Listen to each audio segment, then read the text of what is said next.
ಅಲ್ಲಿ ಚುನಾವಣೆ ನ್ಯಾಯ ನಿಂತಂಥವ್ರು ಅವರು ಈ ಸಲ ಬಿ ಜೆ ಪಿಯಿಂದ ಟಿಕೆಟ್ ಕೇಳೋ ಸಾಧ್ಯತೆಗಳಿದ್ದಾವೆ. ಮೋಸ್ಟ್ಲಿ ಅವ್ರು ಕೊಟ್ಟರೆ ಆಯ್ಕೆ ಆಗೋ ಸಾಧ್ಯತೆಗಳು ಇದಾವೆ, ಇಲ್ಲ ಅಂತಲ್ಲ.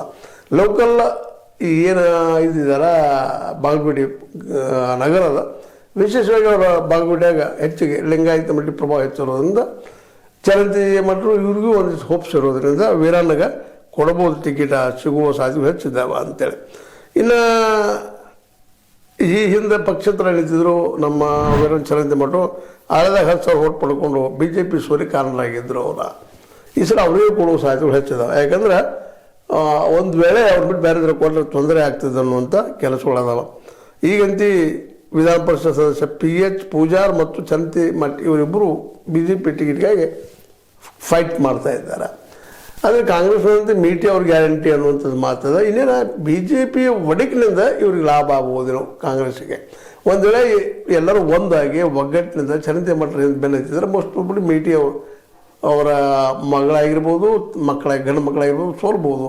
ಅದು ಒಂದು ಏನಪ್ಪ ಅಂದ್ರೆ ಭರವಸೆ ಇಲ್ಲ. ಚರಂತಿ ನಾವು ಮೇಟಿ ಅವರು ತೀರ್ಕೊಂಡಿದ್ದರಿಂದಾಗೆ ಅದ್ರ ಪ್ರಭಾವ ಹೆಚ್ಚಾಗೋದ್ರಿಂದ ಒಗ್ಗಟ್ಟಿನಿಂದ ನಮ್ಮ ಹಾಲಮತ ಸಮಾಜದವ್ರು ಓಟ್ ಹಾಕ್ಬೋದು, ಇನ್ನುಳಿದ ಹಿಂದುಳಿದ ಸಮಾಜ ಓಟ್ ಹಾಕ್ಬೋದು ಅಂತೇಳಿ. ಯಾಕೆ ಹಿಂದುಳಿದ ಸಮಾಜ ಹಾಲಮತ ಸಮಾಜದಲ್ಲಿ ಕೂಡಿದ್ರೆ ಹೆಚ್ಚಾಗ್ತದೆ ಸಂಖ್ಯೆ. ಆ ದಿಶೆಯಲ್ಲಿ ಏನಾದರೂ ಆಯ್ತಪ್ಪ ಅಂತಂದ್ರೆ ಮೋಸ್ಟ್ಲಿ ಮೇಟಿ ಅವರು ಗೆಲ್ಲೋದು ಗ್ಯಾರಂಟಿ ಅಂತೇಳಿ.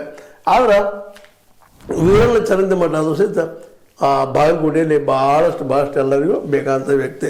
ಇನ್ನು ಅದೇ ರೀತಿಯಾಗಿ ಇಲ್ಲಿ ನಮ್ಮ ಇದು ಏನಪ್ಪ ಅಂತಂದ್ರೆ ದಾವಣಗೆರೆ ದಕ್ಷಿಣದಲ್ಲಿ ನಿಲ್ಲಿಸೋಕೆ ಬಿ ಜೆ ಪಿ ಇದ್ದಿದ್ದು ಲಾಸ್ಟ್ ಟೈಮ್ ಪರಾಭವಗೊಂಡಂಥ ಯಶವಂತರಾವ್ ಜಾಧವ, BJ ಅಜಯಕುಮಾರ, ಶ್ರೀನಿವಾಸ್ ಜಾಸ್ಕರಿಯಪ್ಪ ಇವರೆಲ್ಲ ಕೂಗೋ ಪ್ರಯತ್ನ ನಡೆಸಿದ್ರು ನಮ್ಮ ಕೋಟೆ ಟಿಕೆಟ್ ಅಂತೇಳಿ. ವಿಶೇಷವಾಗಿ ಅಂತೂ ಜಾಧವ ನಾನು 2ನೇ ನಂಬರ್ ನಮ್ಮ ಕೊಡ್ರಪ್ಪ ಅಂತ ಪ್ರಯತ್ನ ಮಾಡ್ತಾ ಇದ್ದಾರೆ.